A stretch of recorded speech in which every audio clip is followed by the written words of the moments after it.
want to bring our first guest on tonight. Brand new book he has out, all about really talking about football. One of the great voices of broadcasting. Of course, he broadcast Monday Night Football for many years. Talking about Howard Cosell. The name of the book is called "The Man, the Myth, and the Transformation of American Sports." We're joined by the author of it, Mark Ribowsky, today by telephone, who I guess lives up in Long Island. I recognize the area code, Mark. How are you? Yes, I do. For now, for this minute, I do. Yes. You're talking to a couple of Long Islanders, which I grew up in Long Island. I think, Don, I think you grew up there as well, or lived there part of the time, right? Well, my family did. They lived in Bayside, but I've resided in New Jersey most of my life, and right now I'm talking to you at the Jersey Shore, Mark, and we've got a lot of fog down here tonight. I saw the Empire State Building a little bit earlier on the 6:30 news, and you had nothing but the very top of the Empire State Building show. We've got a pretty low ground level tonight. Sounds pretty eerie. sounds like London or something. Are you in Long Island tonight, or are you on the road? No, I'm in Long Island. It's on the Nassau-Suffolk border. Right. I don't see the Empire State from here. No fog though, huh?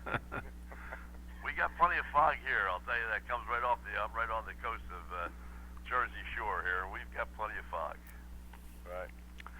Well, Mark, Howard Cosell, a little football. Yeah, I want to have you on. Talk about, first of all, congratulations. I know the book's getting a lot of great press. I heard Mad Dog Russo talking about it on his show and several other shows as well. So first, congratulations on that. Oh, thanks for letting me know that. I'm usually the last to know. So I appreciate that. What got you started, Mark? This is something that you decided upon, or you sort of had a lifelong broadcasting interest that you went to Howard Cosell? No, in fact, I didn't really think much of Cosell he was sort of one of the soundtracks of my life growing up. He was just a guy who was there, But then again, you learn to appreciate things later on in life. It's almost like a cliche. You miss when it's gone. You miss something most when it's gone. And we don't have very many Cosell. We don't have any Cosells left in sportscasting. I sure wish we had some, because as abrasive, as obnoxious as the man was, how easy it was to hate the guy. He was the guy who galvanized everything around him. People who hated him were the first ones to turn on the TV to watch him. And it was a different sports era. It was much simpler. You didn't have the 24-hour news cycles and ESPN and screaming sports heads all throughout the day. It was very simple. It was a smaller universe with 3 networks. And in that maw, Howard was really the guy who, for about maybe 15 years, dominated that aspect of the media. And that's really one of the reasons I wrote the book, because I wanted to reintroduce people to a guy who was such a titanic figure in his day. Well, I wish I'd had the opportunity to read the book before I chat with you, because I don't want to bring things up out of sequence. But in my view, and I pretty much followed Howard all the way through when he started doing the early interviews at Evans Field and Yankee Stadium and all around New York. But I think the thing that really gave him the idea to become bigger than sport itself was Casey Stengel, when he continually wanted to have Casey Stengel fired, talked about him sleeping in the dugout, didn't know what he was doing, what are the Mets doing, and so forth and so on. And he realized at that point, in my view, this is only my interpretation, that he could galvanize hatred by being against Casey Stengel. Yeah, and the end note to that story is that he did that at the time when he was actually doing the Mets pre-game show. The original Amazing Mets. When everybody else was trying to build up this team of misfits and clowns into some sort of attraction, he was tearing them down, and he was actually working not for them, but he was a guy who was you tune into when you would turn on a Met game. I don't think the club was that thrilled by it, or the sponsors, but that was Cosell. He had to have his opinion regardless. He was always very, for him it didn't matter who the sponsors wanted, what they wanted, who the owners wanted, and what they wanted. ABC was the NCAA's network. The football games of the NCAA started with ABC in the early 60s. Yet Howard was always ranted and raved about the NCAA being a morass, a cesspool of corruption. And ABC was the NCAA's network. I mean, what kind of that's the kind of bravery you just don't see nowadays. When everybody, has to, ESPN, we hear are not allowed to talk about certain football players like Ben Roethlisberger when he gets in trouble because they don't want to endanger the relationship the network has with some of these athletes. I mean, imagine that. And here's Cosell not minding whose hand he bit, and that was the kind of free independence and freedom that he earned through the years. He was kind of an interesting guy. I mean, aside from sports, Mark. I mean, he went to law school, became an actual lawyer. I think he practiced, didn't he, for quite a while? And some local station invited him on just to kind of to give some legal advice, or was that how he got on radio? It was something like that, wasn't it? Yeah. He was an ad hoc kind of lawyer, an informal advisor, let's say, to some of the New York Giants and Brooklyn Dodgers and New York Yankees in the 50s. And this was part of his plan to move up into that business that was always such an impossible dream for him, being a sportscaster. He was a lawyer. He was a very fine lawyer. He was one of the youngest partners in history in New York. He was at a firm called Merrill, Pomper and Cosell in Lower Manhattan, a labor lawyer making good money for the day. Yet he always wanted to move further into this impossible dream he had of becoming a sportscaster, which I never understood why. I mean, doing all the research and everything, it was never clear why he chose that profession to launch his onslaught into the world.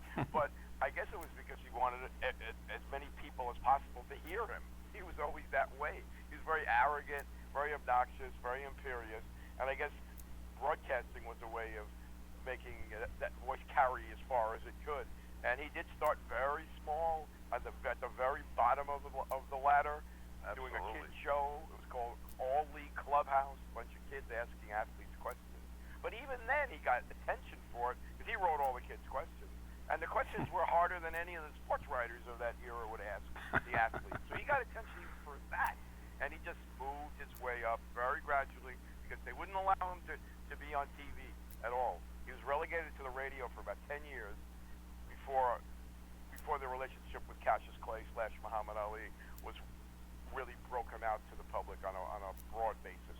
Well, I really remember in the early days that he went around with just a little tape recorder. He did little interviews and things of that nature. He didn't really have a show, or he didn't have, he would interview these players, and then he would get people to play the interviews. Whatever stations that he would work with, he would get these people to play the interviews that he did. He didn't really have a show. Well, he did have a show, but they were so amorphous. And, they would change every week. They would have a different name, or they would drop that show and he'd come back with another show 2 weeks later. But you're right, he always had that. It was a big tape recorder. It was like 40 pounds. Absolutely. And he'd strap it on his back, and he'd lug it into the clubhouses. He'd be the only guy there with any kind of equipment like that. And the sports writers would just resent him totally for encroaching on their sacred grounds, because they owned the clubhouses then. They hated him. They would knock the plug out of the wall so the recorder wouldn't work, or they'd shout obscenities into the microphone, so his tape would be unusable. That's the immediate enemy making he did among the sports writers, which was something that was a running battle throughout his whole life. He had with the sports writers. Well, Dick Young, he was the main antagonist, wasn't he? Yeah, I call Dick Young his Javert. Tracking through the sewers of Paris. Those two were just unbelievable. It was almost infantile the way they feuded with each other, but it was very entertaining. Obviously, feuds were big in those days. Ed Sullivan would have feuds. Walter Winchell. People like that would always have feuds. So that was sort of like incumbent upon people who were celebrities. And Cosell really, he enjoyed it, but there was a double-edged sword to that, because he made so many enemies in the media, not only among the sports writers, but in the media as a whole, that when he started to fall in the 80s, started to lose altitude, there was nobody there to defend him. It was a very sad thing. Everybody sort of ran away from Howard after the little monkey remark on Monday Night Football, now the Alvin Garrett remark in 1983. Right. No one was there to defend him, and the last decade of his life was a horror show. He was all alone. When his wife died, Emmy, in 1991, he was totally alone and died that way. And even people who hated him thought that was very sad. Well, I don't know. The last confrontation I remember, I worked in Philly all my life, Mark. So I'd only see him coming in for Monday Night Football and things like that. Of course, one of his greatest adventures was at Franklin Field. But he and Stan Hochman, who was a columnist for the Philly, I don't know whether it's in your book or not, but he and Stan Hochman, they had a tremendous feud for years. Stan was going to sue him, but they flew back on an airplane together, and they got into a violent discussion. And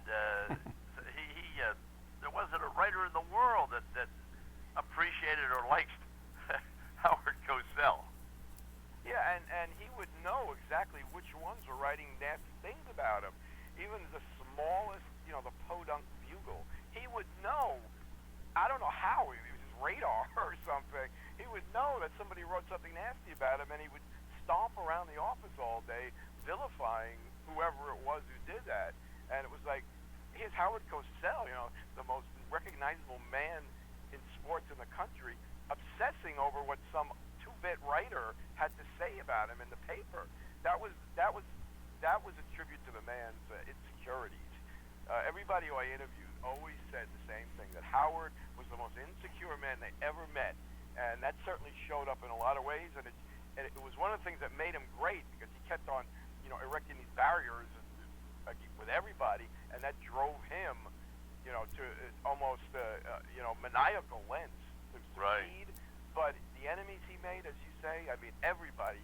I don't know how the man lived, because every day brought another confrontation. Well, he thought that from an articulation standpoint, they could always bring the other person down. The other person didn't know, nor did he speak as well. He was almost a world-famous lawyer talking to people down to them, never with them, always down to them. That was his strength, was that he was smarter than they were, and he used bigger words than they did, and he knew a lot more than they did. Yeah, in the beginning, though, he was able to use that with sort of a wink. He was sort of able to play toward that, the parody of Howard Cosell, a little self-deprecating humor. You didn't think it was him. You thought it was an act that he was playing. It was one of the things that kind of made him endearing. But later on, he lost all that, and he was not endearing at all towards the end.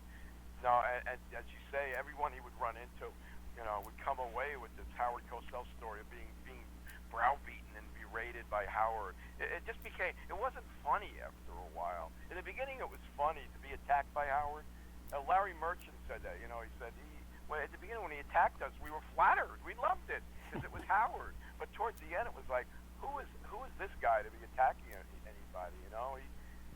He's no bargain, this guy. And it also changed to the fact that he really meant it. In the early days, it may have been a little self-deprecation, but as it grew on, he meant what he said. He hated them. Well, he put it all in a book, right? That book, I Never Played the Game, which was like a 300-page rant against everyone basically he ever met, putting down specifically Gifford and Meredith, but anyone, Rude Arledge, anyone whoever was on his side, came in for a brutal tongue lashing in that book, and it was not pretty at all. Talking with Mark Ribowsky, author of Howard Cosell, The Man, the Myth, and the Transformation of American Sports. You mentioned his name earlier, the association with, as you said at the beginning, with Cassius Clay, then became Muhammad Ali. That association, was that calculated, do you think, on Howard Cosell's part, that he would be elevated by being associated with Ali, or did he really feel for Ali going through what he did at that time? Well, it was both. He was a very calculating man. He was a very discerning businessman, marketer of himself. And in the 60s, that was when popular culture was demanding different kind of heroes, like anti-heroes, people who you wouldn't expect to be heroic, big mouths, people who bragged about themselves and everything like that. So they recognized in each other that if they could interlock in this sort of buddy game here, that they would go even further than they would on their own. Howard was very close with Floyd Patterson before Clay/Ali came along. He was the producer of the ABC radio network's fight coverage, and he would go to all the big fights, and he would get very close to fighters. And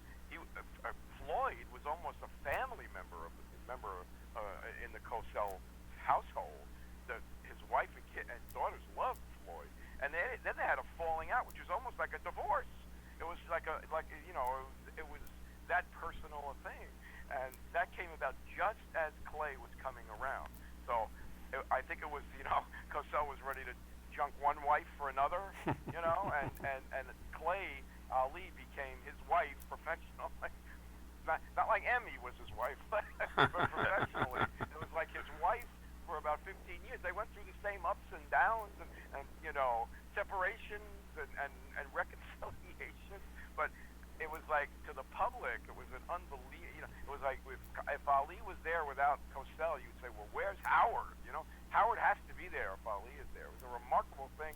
And I still think that the bravest thing I've ever seen and heard in sports journalism was Cosell's defense of Ali when he refused to go into the military, because it had nothing to do with politics or religion or anything like that. It was based strictly on the Constitution and the law and due process, and only Cosell could have done that at the time, because nobody else at any network could have even framed it like that. Cosell, having been the lawyer, knowing exactly what he was talking about, and that's really, really his finest moment, and one of the finest moments in journalism, I think. And the other thing was that I think Rue Norwich was a genius at. He realized that hating somebody was as important as loving someone. That the more he put Howard Cosell on the games, the more things he did with Howard Cosell with Muhammad Ali, the more people hated him, the more people they tuned in to say that they hated him, but they tuned in to every minute of his radio show and every minute of his TV action. Which was exactly the formula that made Monday Night Football such an incredible hit. People don't realize today, if they didn't live through it, what an event it was to watch Monday Night Football. And at the basis of it all, I agree with Howard, because you would, it was called, there was a thing called the Tuesday coffee, what they call it, coffee break syndrome or something, or water coolers. Water cooler, yeah. Where you get together in the office on Tuesday and talk about what Howard Cosell had said the night before. And it didn't matter what teams were playing. You could have the worst teams in the league. It could be a 30-0 game in the third quarter, and they never would lose their audience, because people would be waiting to hear how Cosell would attack the team, attack these teams or the team that was losing. It was an amazing phenomenon, and Howard played it to the hilt. Unfortunately, that was when he began to lose it as a journalist. He started to become the caricature of Howard Cosell, and that sort of, it paved the way toward his sad end. But while it lasted, that was like an unbelievable phenomenon of Monday Night Football. And, Howard had to have security guards to get in and out of the stadium. It's death threats, but daily. That's what life was like being Howard Cosell then. And you're right, because the thing that people talked about really was more about what Howard Cosell said than what the game did on Monday night. The game was sort of secondary, unless there was maybe a Green Bay Packer game or something like that. And you don't see that now at all. I mean, now it's totally game dependent. If it's a bad game, it'll get bad ratings. But back then, it was more than a game. It was, non-football fans had to watch. Women had to watch. Young people had to watch. It was a totally different dynamic for broadcasting sports, and absolutely revolutionary. And he introduced, but he announced the John Lennon killing on Monday Night Football, didn't he? Yeah, which is another example of how different things were then. That was the only live network broadcast at the time, in prime time. And for most of us, I know, and for me, and most of the people that I run into who remember that say, yeah, I learned about that from Howard Cosell on Monday Night Football. The ironic thing being that Howard didn't want to go on the air with that. Right. As much of a man with impeccable news judgment as he always fancied himself, it was actually Frank Gifford, the guy he always derided as kind of a dummy, who convinced Howard to go on the air. He didn't want to interrupt the game because it was a close game. He didn't want to interrupt the game for it. But Gifford said, Howard, you have to go on. I mean, this is like, the world has to know this news. And in typical Cosell style, he did it with pitch perfect fashion, dead on arrival, those famous three words. I mean, it was almost as famous as Down Goes Frazier. When Howard was just doing his work, doing the job, he was caricature of Howard that he sort of slid. Well, also the Olympic Games. Everybody remembers Jim McKay Yeah. and how devoted he was at the time to, what actually happened and the the sadness of it all. And Howard also was a big part of that as well. Howard always considered that the biggest disappointment, the crushing disappointment of his lifetime, and never forgave Roone Arledge for it. He wanted to go on the air because, as a Jew, he felt he was almost owed that. It was his story. Right. He was the only one who reported it, and he had done some brilliant work as a reporter during the Israeli hostage situation in the Olympic Village while lying on his belly 50 feet from that building where it was all happening. But later on, he was overwrought, he was tired, he was emotional, and he probably had been drinking. That's something that was a constant in Howard's life. He was a heavy drinker. He knew how to hold his booze. Maybe he didn't on that night in Philadelphia, as you mentioned before.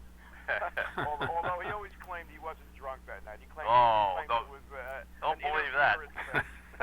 No, yeah, don't believe that.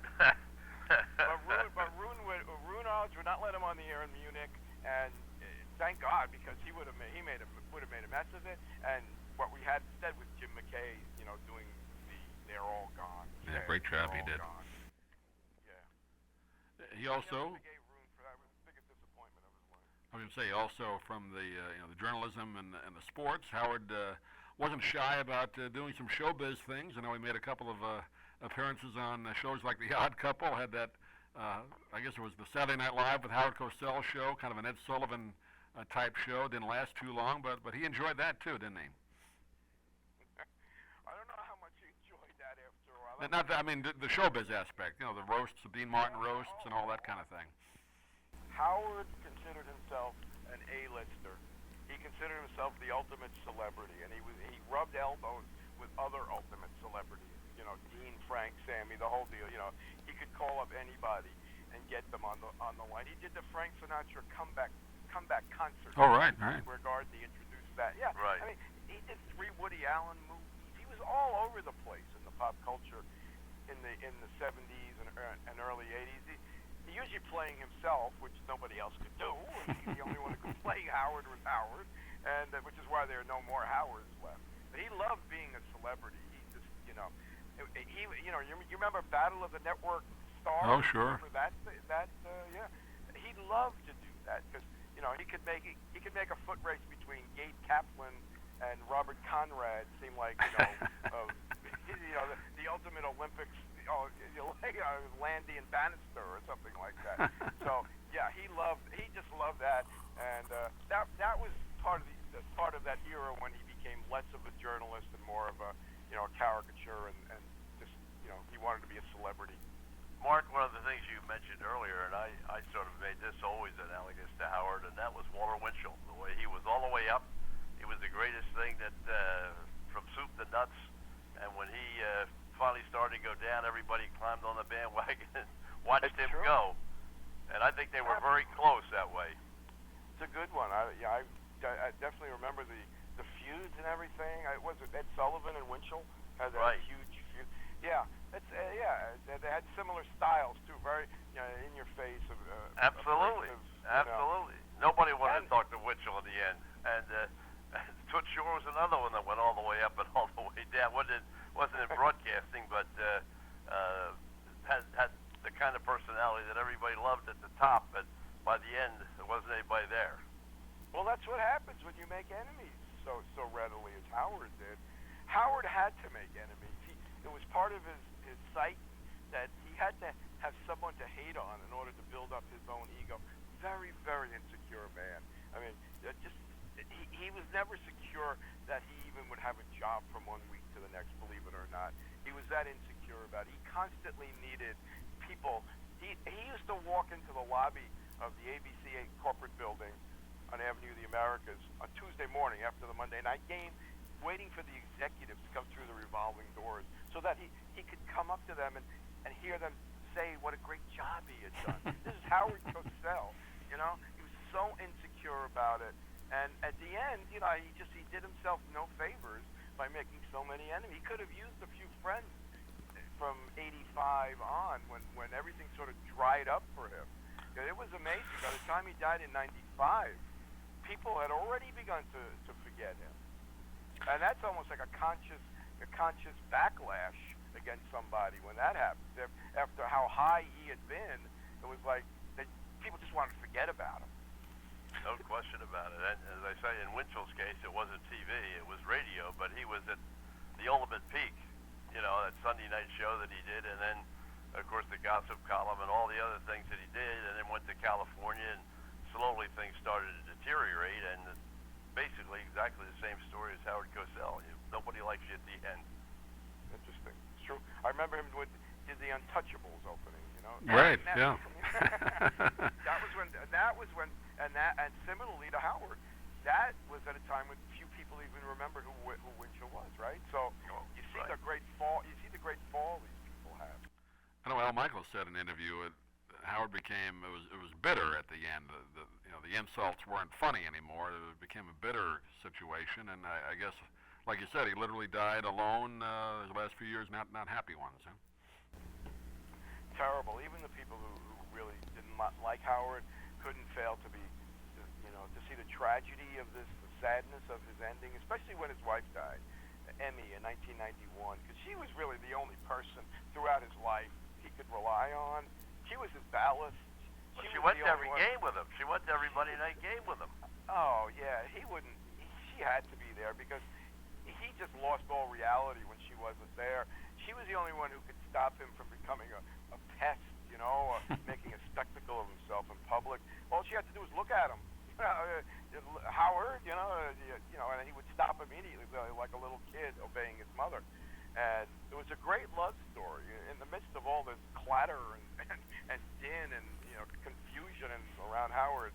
There was a great love story between those two. They were so opposite. He Jewish, she not. She from a wealthy background, he not. And they were just so different, but they merged almost to become the same person at the end. And then she died in '91, and it was very sad. He went the last 4 years of his life basically walking dead, waiting to die. It was so sad. A man who had ruled his industry like that was so alone and shut off from everybody. And he did himself very few favors to prevent that. He could have possibly prevented that had he just lost that insecurity and treated people better than he did. It's a fascinating subject, and it's a book written by Mark Ribowsky, who has been our guest. Howard Cosell, The Man, the Myth, The Transformation of American Sports. Mark, give out a website people can get a hold of the book or get a hold of you. Well, you could just if you don't see it in your favorite bookstore, you could go to Amazon.com or BarnesandNoble.com and pick it up there, and it should be there. I mean, it's in its third printing now. It's only been out a few weeks, so I guess people are interested in learning about Howard, and I'm glad they are because he's missed. As obnoxious as he was, he's missed. He's missed. When you look around TV, sports these days, it's very it's either antiseptic or people yelling and screaming about basically nothing, and we could really use a journalist, someone with a little bit, more of a sensibility about it now. But more of the latter, yelling and screaming about nothing. That's yeah. It's become more. It's become more and more a non-sport item now. That's like the curse of Howard. They approximate that part of him without the other part of him, which was as the journalist. It was like he's the one who merged sports and entertainment, and now it's almost all entertainment. So Howard would probably be just as aghast looking around as he was in 1955 when he looked around the sports. Well, that's why I enjoy Phil Mussick so much in the New York Post. I think he tries to, he creates conversation. He creates items of interest. I just enjoy Phil. I think he does a very professional job, and I look forward to his columns. He writes 3 times a week: Thursday, Friday, Sunday, and of course the TV section. But he tries to bring out things that are a little bit more realistic and not rah-rah and that type of thing. And you're right. There really isn't any of that left now. It's all even Sports Center is now, as Doug has said many times. You don't even watch Sports Center to see the scores anymore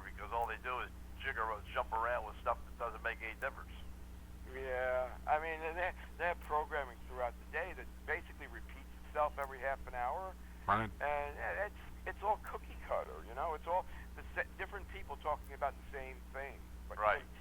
Tim Tebow, 24 hours a day. And I don't think Howard would have even wasted his breath with something like that. He would have been all over this Penn State thing. I'll tell you that. But Oh yeah. But he might have fooled you too. He might have actually made the case that Paterno had been fired illegally, the way Ali had been stripped illegally of his titles. That's the way Howard could fool you. He'd come up with something. He'd say, "Howard, you're crazy," and then you listen to him make these meticulous case for what he was saying, and you wind up agreeing with him. That was Howard. He was Well, I think the Penn State and the Syracuse things are two different items, but totally. Right. But I agree with you. I think there are things that are being well discussed right now from a number of different angles, and very correctly so. Even ABC News did a major piece on Sandusky tonight, and whether his lawyer was correct or incorrect in allowing him to do this interview with the New York Times, and the previous interview he did on tape, and whether this is the right way to approach it. You're right. They're major stories right now. And Howard would at least bring some clarity to it, I mean, he would bring some cohesion. As a lawyer, of course, he would know the legal issues back and forth. Right. And that's something that's, of course, missing totally from sportcasting now. And these are times that, like that you pine for Howard again. You want somebody to be the ultimate word on something, rather than having everybody and his brother have an opinion, and they're all over the lot with their opinion. You want somebody with some clarity that's focused for you, which is always what Howard did. Well, Mark, we really appreciate you taking some time to spend about a half an hour with us. We could probably talk for hours on a subject like Howard Cosell, but we look forward to having you on again down the road sometime. But thanks for being with us tonight.